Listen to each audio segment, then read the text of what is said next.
Okay, sorry for the noise, but to see the part is up under there. No, I'm lying, sorry. It's back there. Let me see if I can turn on that. See now. See that part back there? What is empty? Should be rubber. Somewhere there, like a bushing, some type of thing. It's not there.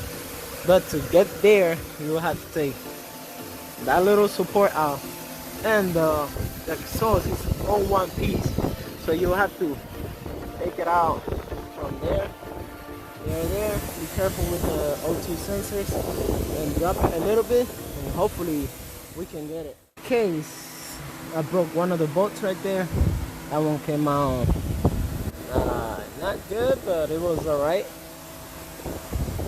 This one is giving me trouble, and that one came out good. That's good. I only have one broken. So what I'm gonna do is I'm gonna take fire and heat it up for a couple of minutes.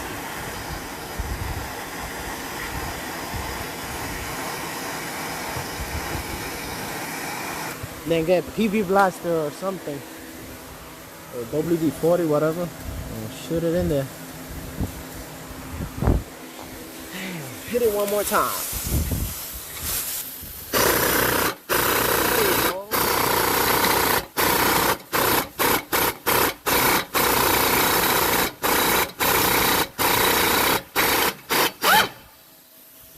Wasn't too bad. Okay, right now you can see the exhaust. It's all the way to the front. So you gotta take that mount right there and that mount right there. You got a pry bar, and I don't know if you can see. Just pry it out. Don't break nothing.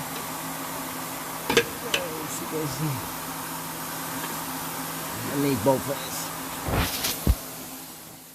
That's how you need to get it. So I saw there's two. One here, and two on this side, and that one, and this one in the back. You see back here. Okay, so you gotta take those out. It looks like torque split, and this is 14 and 14, and replace that. Okay, as you guys can see, that's the little noise that it's making. Okay, thank you for watching. Like, comment, subscribe. Next video coming is fixing the power steering warning sign in the dash. Thank you.